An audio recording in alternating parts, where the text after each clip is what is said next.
ইনকিলাব ইনকিলাব ইনকিলাব ইনকিলাব দিয়েছি তো রক্ত দিয়েছি তো রক্ত পুরো চট্টগ্রামের মধ্যে প্রথম আন্দোলন হয়েছে ইহুদের পটিয়াতে। আপনাদের আন্তরিকতা আমি বুঝি এবং আপনাদের আবেগের প্রতি আমরা সংবেদনশীল। আমরা দেখেছি চট্টগ্রামের মধ্যে প্রথম কিন্তু প্রক্রিয়াতে আন্দোলন হয়েছিল, প্রথম প্রতিরোধটা কিন্তু প্রক্রিয়া থেকে হয়েছিল।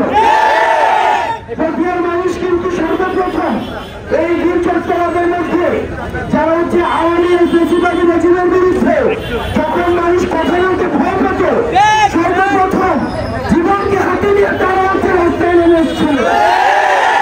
প্রক্রিয়াবাসী আপনারা যেমন সংগ্রামে লড়াইয়ে সবাই আগে আসে, একইভাবে আপনাদের কাছে আমাদের প্রত্যাশা থাকবে সামনে আপনাদের অনেক বেশি দায়িত্ব রয়েছে, অনেক বেশি দায়িত্ব রয়েছে সামনে।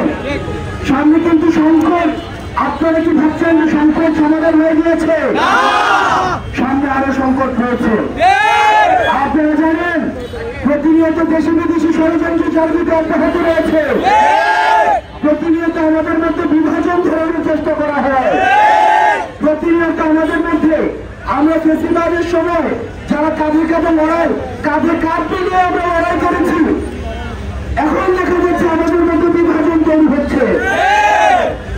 আপনাদের কাছে অনুরোধ থাকবে আমাদের এই বিভাজনগুলো, আপনারা আমাদের এই বিভাজনগুলোকে আমলে না নিয়ে আমাদের যে যে জায়গাগুলো আমরা ঐক্যবদ্ধ হতে পারবো সেই জায়গাগুলোকে ফোকাস করে আমরা একসাথে পরবর্তী বাংলাদেশ করতে হবে। প্রিয় পটিয়াবাসী, আপনারা জানেন আজকে আমাদের এই প্রোগ্রামে কেন্দ্র থেকে উপস্থিত হয়েছেন ডক্টর তাসকিন জারা। আপনারা আরো জানেন চট্টগ্রামের দায়িত্বশীল যারা এনসিপি সদস্য রয়েছেন তারা প্রত্যেকে এখানে রয়েছেন।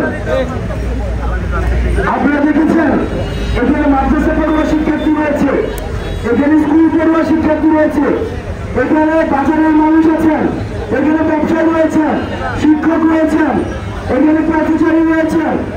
আমরা আপনাদের কাছে আহ্বান জানাবো, গত 10-15টা বছর এই দেশটাকে একরকম বিক্রি করে দেওয়া হয়েছিল, এই দেশটা ভবিষ্যৎ নষ্ট করে দেওয়া হয়েছিল।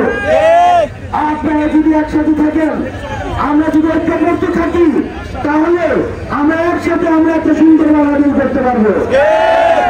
আমরা চাই দুর্নীতিমুক্ত একটা বাংলাদেশ দেওয়ার জন্য। সেজন্য আপনারা যারা আছেন আমরা কি হাত তুলে দেখাই কারা কারা আমরা একসাথে বাংলাদেশ গড়ার একসাথে আমরা কাজ করবো।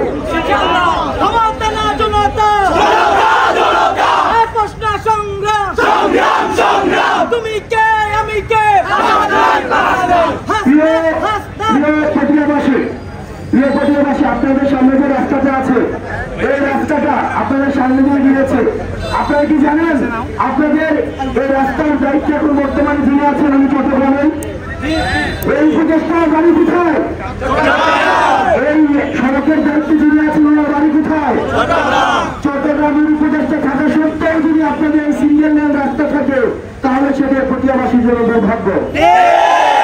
আপনাদের উচিত সমন্বিত ভাবে আপনারা দাবি উত্থাপন করুন যাতে করে রাস্তার প্রশস্তকরণ করা হয়।